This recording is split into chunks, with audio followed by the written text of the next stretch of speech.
In this video, you're going to learn what is a SIPOC and the exact steps that I use when I conduct mine.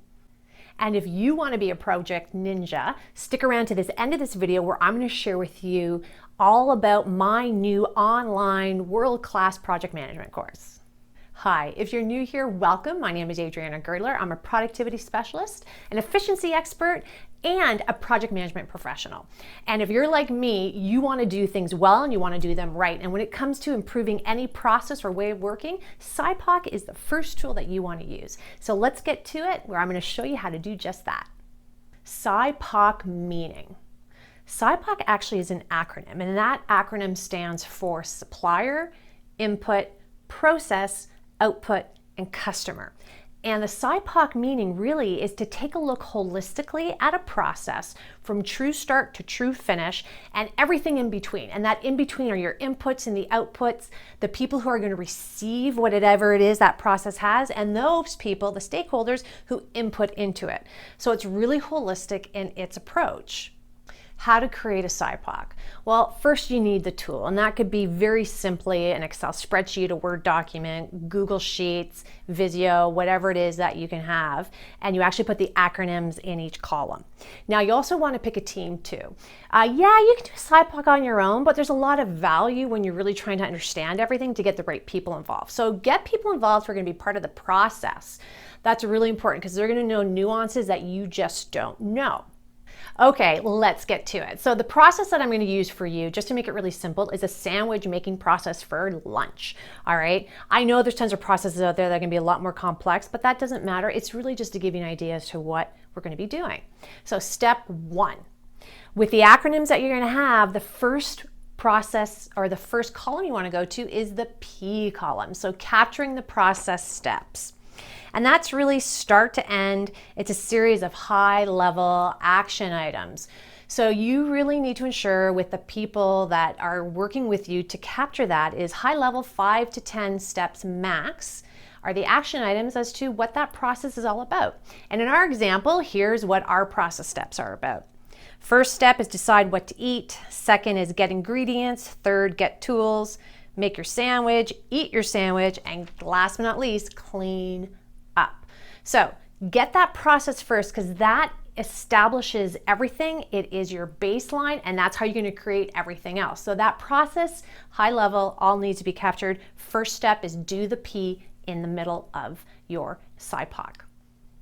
Step two is you now want to go to the right of the P column, which is outputs. And that's really important because, again, you do your process, and now what's the output of that process? We usually do it that way because it's really easy. It's like after that process, what is it that you are going to get from it? So in our example of sandwich making for lunch, let's look at our process steps.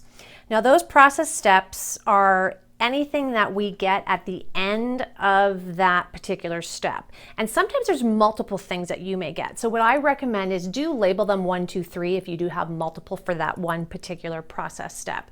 Because you may down the road need to go to it from an improvement perspective, project perspective, and you need to have that information. Don't generalize it too much, really be specific here.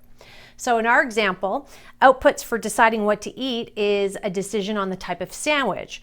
For the second step, get ingredients, our outputs are the actual ingredients, and we're going to use whole wheat bread, peanut butter, jam. And for the third step, get tools, part of our outputs is cutting board, knife, plates, etc. So you can see with the example the type of outputs that we have for this particular process, and just go through until you finish them all. Step 3 is the customer column. Again, you want to go from the middle and move your way outwards. So we did the process, we did the outputs, now it's the customer of those particular outputs. Now there's a couple things you can do here. The example I'm giving you is you're going to genericize it, okay? Because it's such a simple process, there's no need to be detailed, but sometimes you want to do just what we did, is you want to, for every output, tell me who the customer is. So in our example of sandwich making for lunch, let's go through it. When we take a look at our process steps of the sandwich making and all the outputs, who is the customer for this? Well, based on who I'm doing the process for, it is going to be the parent. And by the way, I have 2 kids. I have a 8-year-old and a 5-year-old. So those are just pieces of information for you so you understand who it's being delivered to. And depending on how you use a SIPOC, that becomes very valuable. Step 4, you now want to look to the left of the process column. So this is where you're now going to go to the input section. So what are the steps that you need to enable this process step? What's going to kick it off for you to have it happen? And just like you did with the outputs, you want to be very specific here and actually number each one. It becomes, again, very helpful for projects itself, from task perspective, or even from improvements, the things you need to work on. So let's take a look at our example. So if we have a process step of deciding what to eat, the inputs for us to even know that that step has to occur is we have a hungry child or children, and it's lunchtime. Now, if we look at our second process step, and that is getting ingredients, one of the inputs into getting ingredients is sandwich selection. We got to select our sandwich in order to get our ingredients, and so on and so forth. So now this becomes very specific. You want to isolate it so you understand per process step what are those inputs, because again, the value of the SIPOC is when you're in improvements, projects, a lot of things can sometimes get missed because people don't understand inputs and outputs. So this is why this SIPOC is so cool. Now we only have one column left, and that is stakeholders. So we now want to find out who the stakeholders are that supply the inputs. So in our example here, it really is genericized. I just kind of did it overall, and it is the parent and the 2 children that are going to dictate and give the inputs into what's happening. Now, like I said earlier on the customer side, is you can be very specific per input if you'd like to, depending on the complexity of the process that you're looking at, and as well as how you want to use it. When do you use a SIPOC? Well, the cool thing about a SIPOC is you can use it for many different things. So if you have a problem within a process, like let's say you have a customer service issue and your clients or customers aren't getting what they need, you can do a SIPOC to understand the process, the ins and outs, the customers, etc., stakeholders, to really start to go at a high level what could potentially be the issue, so you can kind of zoom in and deal with the right thing. You can use it for understanding of a scope of a project. So if you have a project coming up and it's process oriented or way of working oriented, you can take a look at a SIPOC so you can ensure that you have all the right aspects you need to be successful.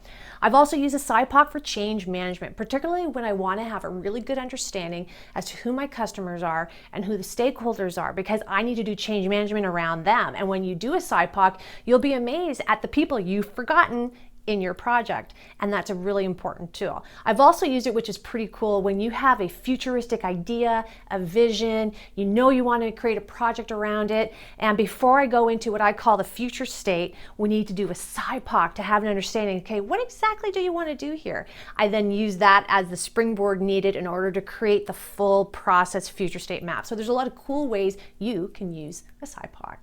Now that you know how to do a SIPOC, are you now wondering how to be a project ninja?